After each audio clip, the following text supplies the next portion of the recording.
Thank you, Tony, and thank you, Gary, for organizing this fantastic conference today.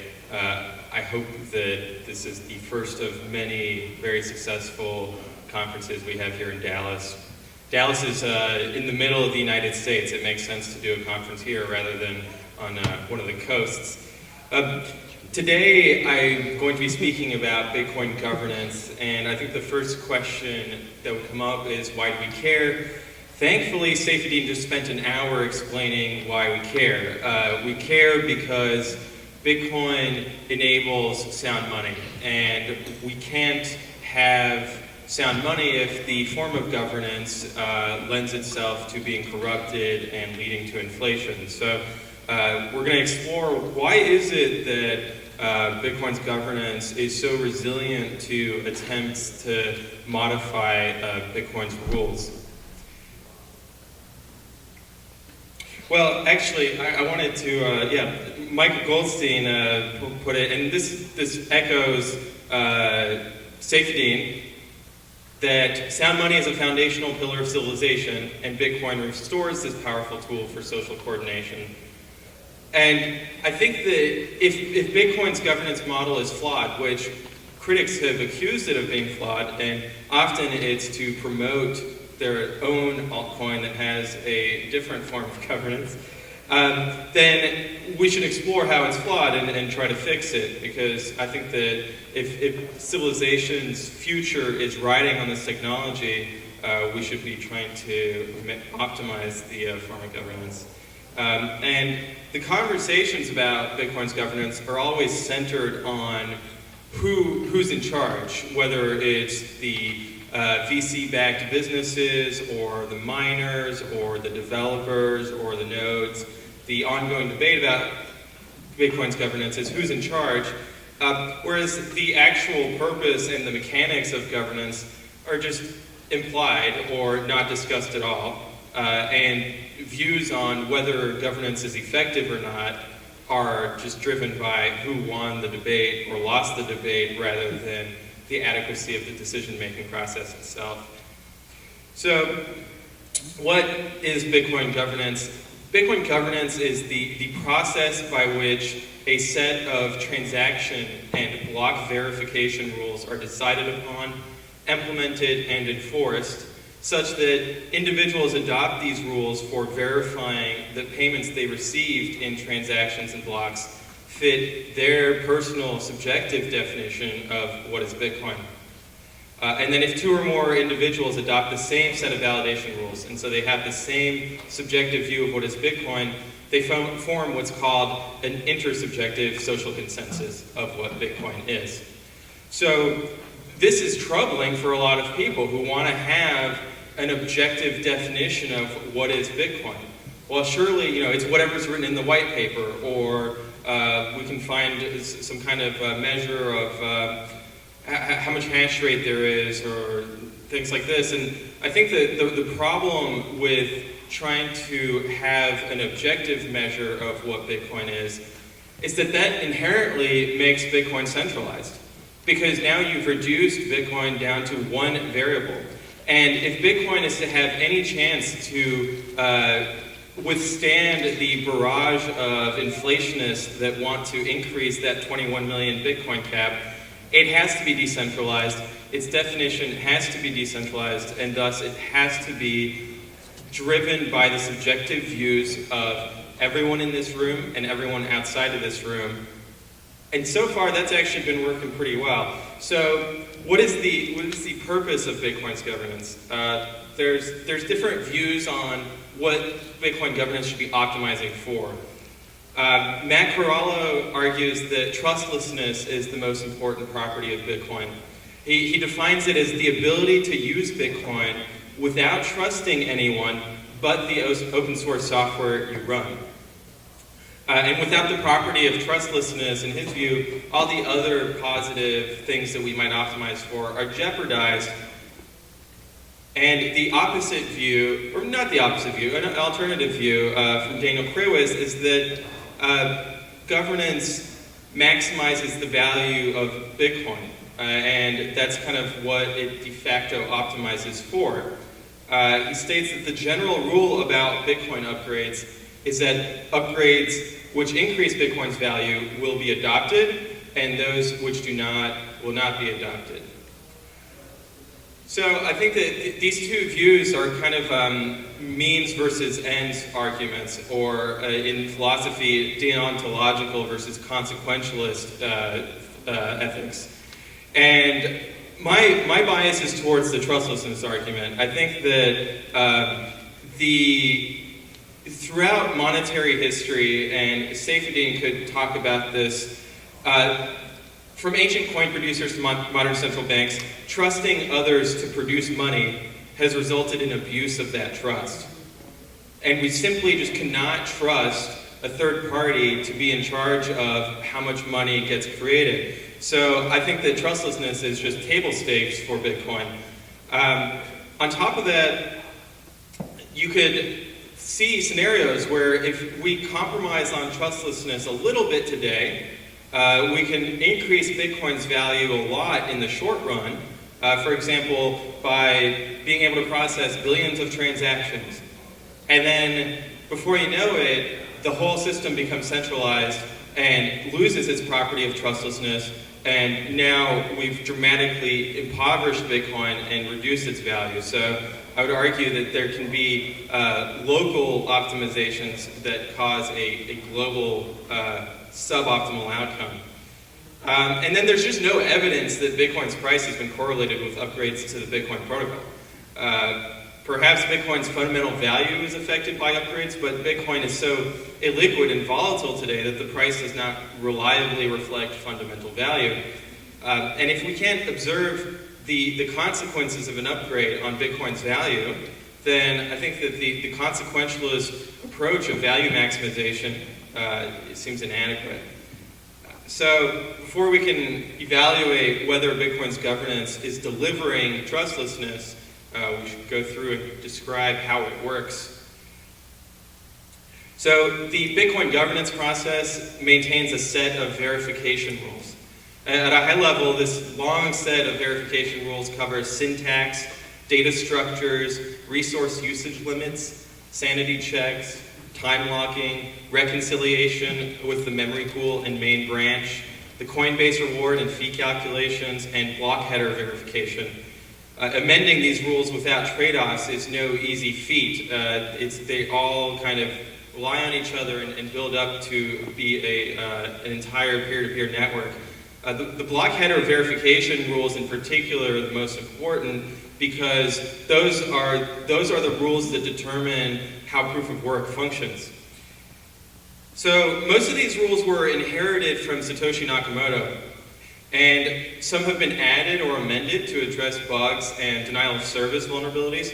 Other rule changes occurred to enable innovative new projects. So I think this is why people will be like, well, there's no reason to change Bitcoin's verification rules because they're working today. And that's true, but there are some low-hanging fruit, some improvements that we can make that would make it so that, Saifedean was talking about level 2 on Coinbase. Well, what if we could do level 2 that is relatively trustless as well? And that way we don't have to necessarily be using Coinbase because we could have a level 2 peer-to-peer network. And the most famous one right now is called the Lightning Network. So a rule change that helped enable Lightning Network is the check sequence verify opcode that was added. So that allows a progressive improvement to Bitcoin. And the first step to this is research. Well, there's 5 steps: research, proposal, implementation, deployment, and then enforcement. So on research, I think that the best example of how Bitcoin's governance works is how the SegWit upgrade was rolled out. SegWit was a major change to the verification rules of Bitcoin. It fundamentally altered its architecture in ways. And if you're not familiar with it, I would encourage you to get Mastering Bitcoin by Andreas Antonopoulos and reading that book from cover to cover, because he presents a technical view of how Bitcoin functions for non-technical people. So you don't have to be a programmer to read this book and benefit from it. I highly recommend it. After you've read Safety's book, of course. So SegWit began with research into fixing what's called transaction malleability. And this had become a serious issue because transaction malleability prevented the Lightning Network from deploying on top of Bitcoin. Industry and independent researchers collaborated on what eventually became SegWit.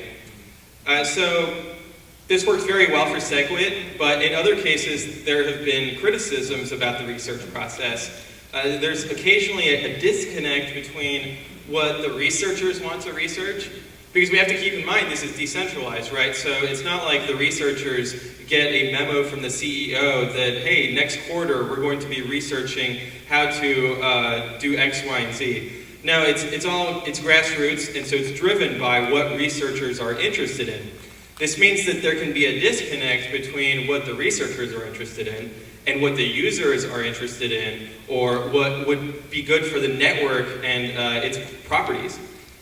Additionally, I think that there's a disconnect between the academic computer scientists who prefer simulations over engineering experiments, and I think that that has held back the research process in certain cases, and it's been a source of tension in the research community, where, for example, a lot of academics were dissatisfied with the research that was put into Lightning Network's topology. And from the engineering perspective, it's like, okay, well, let's do the experiment, right? That's what the scientific process is all about. Uh-oh, we've disconnected the, that's okay. So the next step is the proposal step. It's okay, the slides usually only have like one word on them, so I'll make it. Here we go. Okay, sorry you guys missed out on that. Proposal. So a researcher discovers a solution to a problem, right, through his research process, and they share proposed changes to Bitcoin's verification rules with other protocol developers. So this sharing can be done at conferences. They have like technical conferences, for example, like Scaling Bitcoin or Building on Bitcoin. And they also can be shared as emails to the Bitcoin Dev mailing list.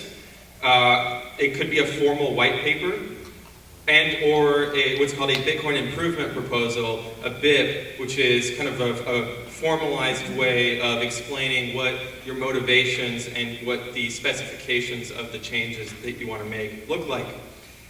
So at this stage of a proposal, there's a lot of debate that goes on between the protocol developers.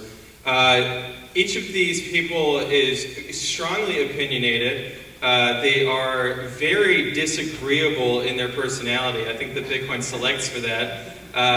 Some of them have big egos. Others are incredibly humble. And so it's just a wide set of very intelligent people who have been thinking about Bitcoin's verification rules and the implications that those verification rules have on the network and then on the economic properties that result from that. So this step is the most brutal step in terms of how much negative feedback you're going to get, but it's also, I think, the most constructive step in the sense that you can take all of that feedback and improve your proposal so that ultimately people find it to be a net improvement to Bitcoin. So, assuming that your proposal has gained traction, the next step is implementation. So a proposal is implemented in the node software by the researchers who proposed it or by other protocol developers who are interested in it. If a researcher cannot implement a proposal or the proposal does not attract favorable peer review, then it will just linger at this stage until it's either abandoned or revised. Well, this may give the impression that the other Bitcoin protocol developers can veto a proposal, but I think that's misguided because we have to keep in mind that this is decentralized. So you don't need the approval of any given Bitcoin protocol developer to take a change and implement it yourself in open source software and then release that software to the public and get other people to run it. And if they run it, that becomes Bitcoin. And you don't need the permission of other developers. Now, the issue with that approach is that if the other developers have strong disagreement with your proposal, odds are the general public will look at those strong disagreements and err on the side of caution. There are billions of dollars riding on the Bitcoin network at this point.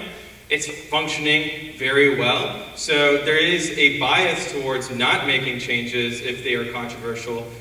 But ultimately, if the public, if the Bitcoiners and the Twitter trolls and the community, they want to see a change in Bitcoin that disagrees with a few of the Bitcoin developers, then we'll see that change happen. And that's the beauty of decentralization. So another problem at the implementation phase is that the maintainers of what's called the reference implementation, that is Bitcoin Core, so Bitcoin Core is 98% of the nodes on the Bitcoin network are using this software. So it has the preponderance of, the determining what the reference, what the protocol rules are.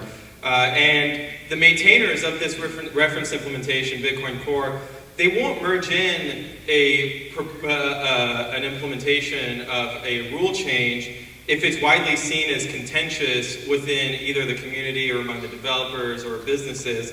And they have a deliberate policy of following consensus changes rather than trying to impose them. Because it would be very tempting if you know that 98% of the network is running your software, that hey, if I make this change unilaterally, then these 98% of people are going to come along with me and we're going to change Bitcoin in my direction. So the danger with that is that A, obviously that would be centralized, and B, it would cause people to stop using that software. So they would quickly lose that 98% market share, and the entire software development process around Bitcoin would fragment around different implementations. So that's why they have that policy of following consensus changes, because ultimately not doing that would be self-defeating and not in the interest of anyone.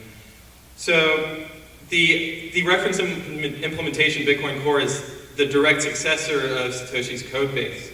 And the maturity and reliability of this code base is why 98% of the network is using it. And it's also, that reliability is a result of a rigorous development process. Changes to the code are carefully peer-reviewed by the best Bitcoin engineers. In the case of the SegWit rule changes, an entire test network was spun up to simulate real-world operation. So this is not some kind of cowboy hacking open source project.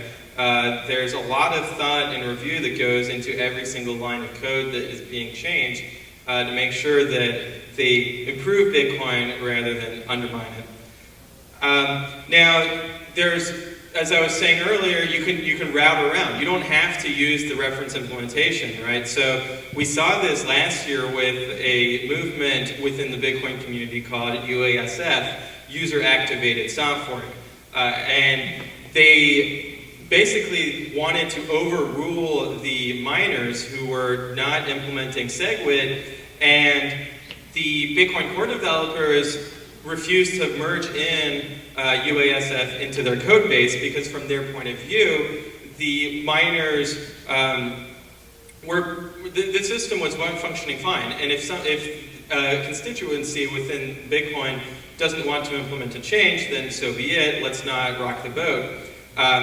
There were people who disagreed with that point of view.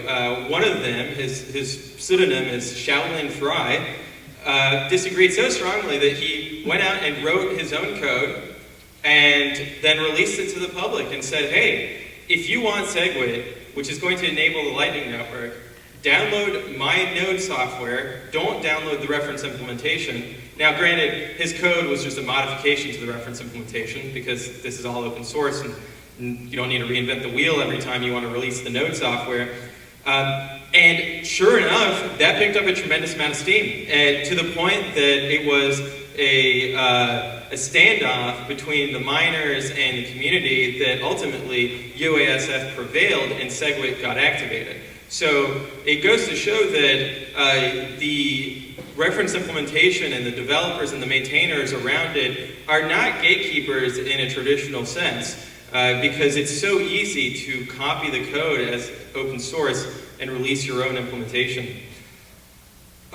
So on a more technical level, a proposal to change Bitcoin's validation rules can have a soft fork or a hard fork implementation.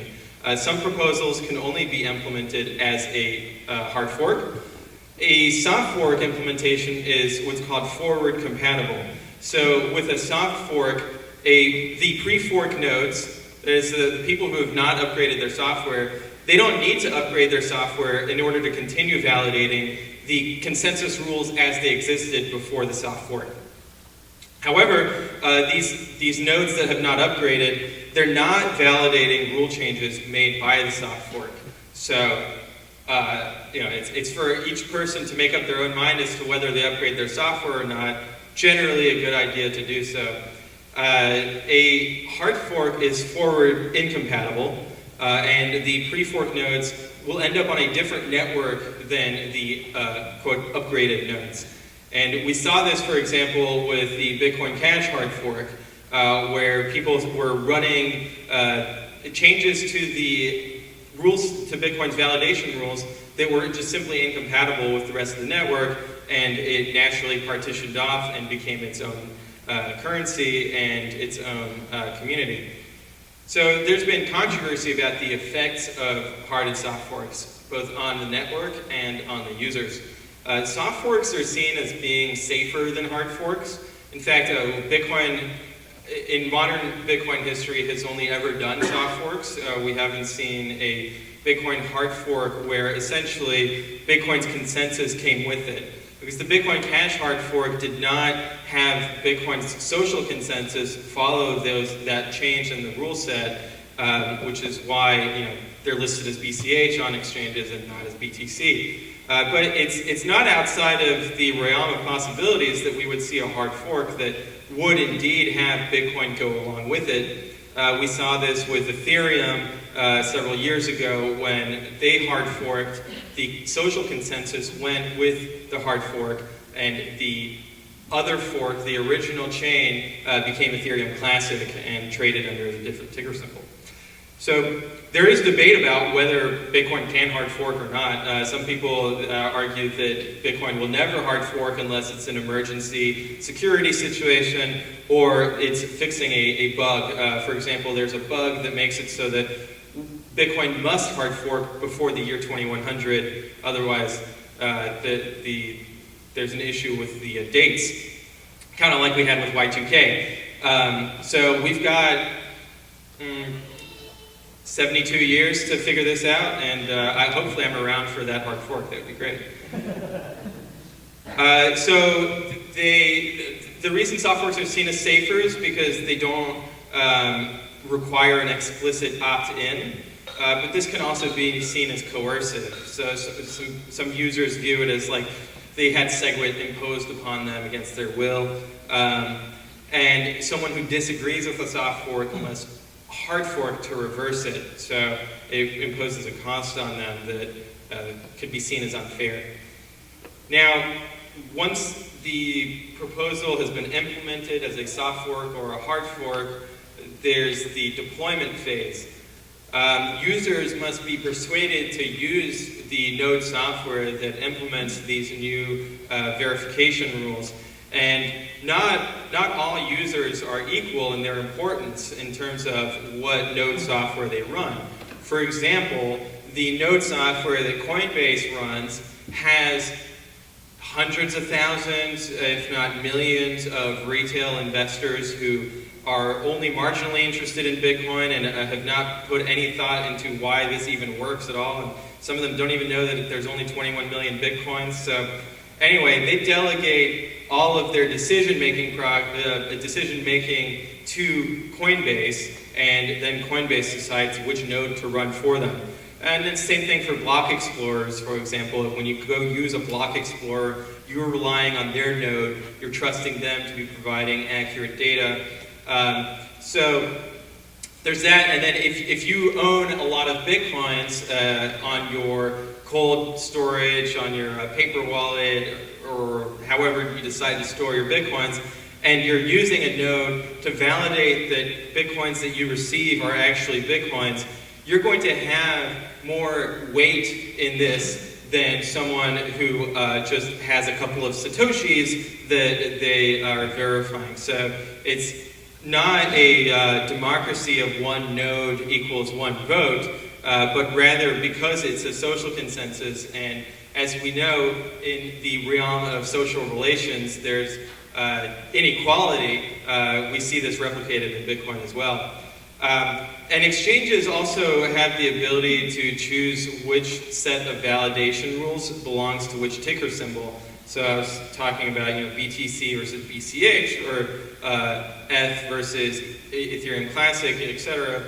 So this does give exchanges some power in terms of when there's a debate, a contentious debate within the community as to which side of a hard fork is the social consensus. Now, this power ultimately is checked by speculative traders, by large holders, and by other exchanges. So by no means are exchanges centralized.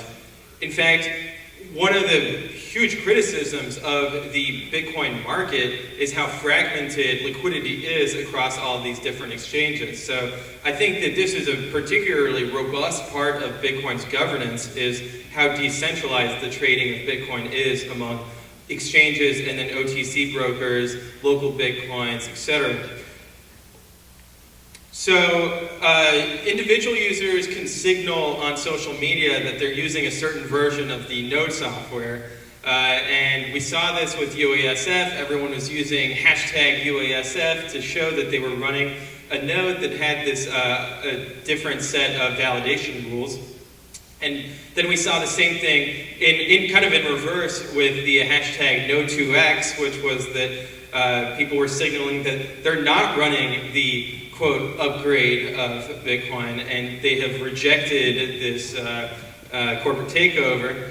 And the problem with this aspect of Bitcoin's governance is that this can be Sybil attacked. And so a Sybil attack in computer science is when you can, in Twitter terms, create a bunch of fake accounts and then astroturf it so that it looks like, oh, this proposal is very popular in the community, whereas all of these accounts are just paid shills. So the ultimate test of consensus is not logging onto Twitter and seeing what the hashtag is trending. The ultimate test of consensus is whether your node software can receive payments that you consider to be Bitcoins, and you can send payments to your counterparty's node software that they consider to be Bitcoins. And so I think that ultimately the truth is what happens on the network, not anything else about what's going on social media. Now, granted, we've seen some good correlation between what happens on the network and what happens on social media. So I don't want to dismiss it entirely, and I'll be the first to put up a hashtag next time we have some Bitcoin activism around rule changes. Probably Schnorr signatures. So soft forks have an on-chain governance feature called BIP9 version bits with timeout and delay. And this feature measures miner support for soft forks on a rolling basis. Miner support for proposals is used as a proxy measure for the wider community support.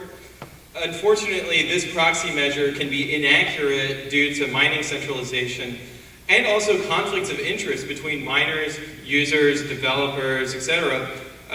So on-chain voting by miners also perpetuates the myth that Bitcoin is a miner democracy, and that the miners alone decide on transaction and block validity. So I'll get into why that's problematic in the enforcement part.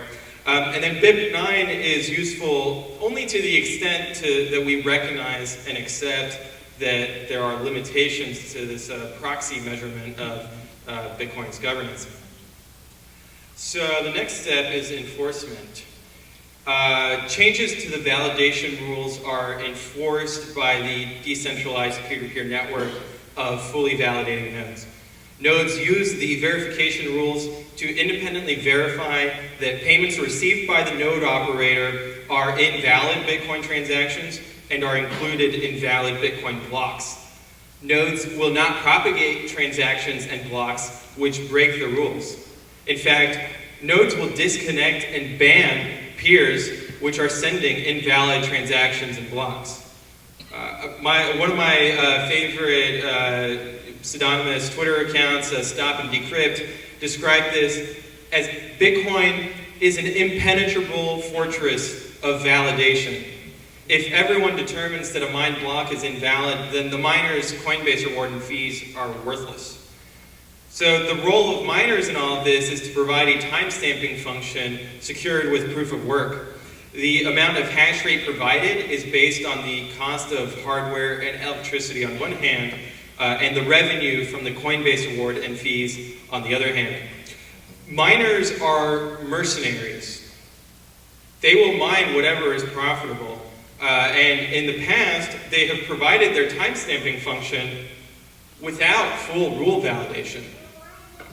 So due to mining centralization and the issue of miners not always validating the rules, they cannot be trusted to enforce the validation rules on their own, and we must have a peer-to-peer network of nodes that is operated by people verifying that the payments they are receiving are in fact Bitcoin. So back to the outcomes we're looking for, trustlessness versus value maximization. My view is that Bitcoin's governance model thus far in modern history has prevented a degradation of trustlessness. The dramatic increase of on-chain Bitcoin transactions that we've seen over the past 5 years seem to have no end in sight.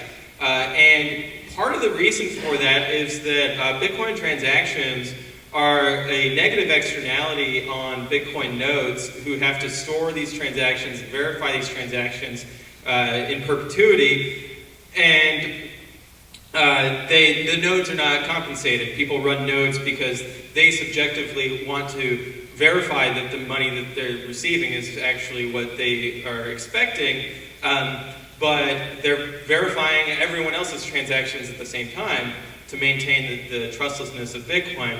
And so as the transaction volume increases and imposes this increasing cost on nodes, you would naturally see fewer and fewer nodes until at the end of it, it would be fully centralized by miners and would not be trustless anymore.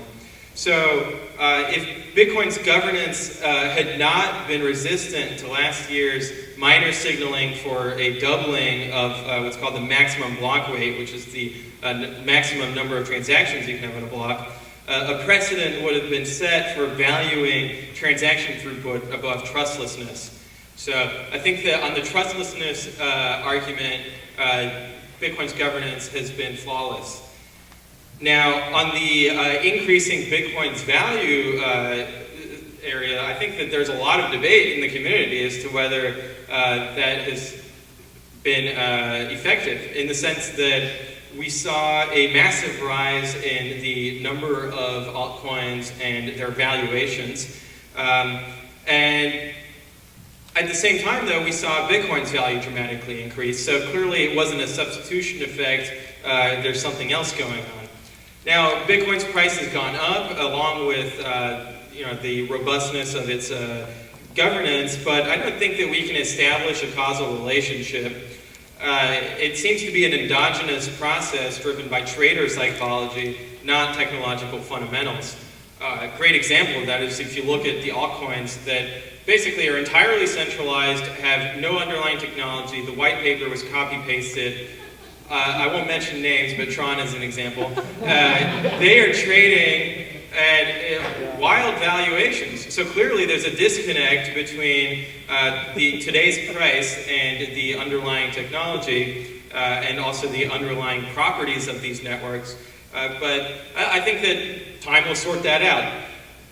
And then regarding the fundamentals of Bitcoin's technology, it's undeniable that Bitcoin's governance has delivered on consensus changes which Layer 2 Lightning Network depended on to operate. So we fixed transaction malleability, we added check, sequence, verify, and I think that Lightning Network represents the most important innovation on the payments layer that we've seen since the creation of Bitcoin itself. And there's no doubt in my mind that the Lightning Network increases Bitcoin's value dramatically. As Safety was saying, like the layer 1 settlement layer does not scale because it's a global broadcast medium. The layer 2 can scale, and then the question is, what kind of layer 2 do we want? Do we want a layer 2 that is highly centralized, on Coinbase or on other services like that? Or do we want a layer 2 that is trustless and provably cryptographically 100% reserved, which is very important for a lot of Austrian economists. And I think that Bitcoin's governance is moving us towards a world where we do have a trustless layer 2, and I just consider that to be an unequivocal success. Thank you, and enjoy the rest of the conference.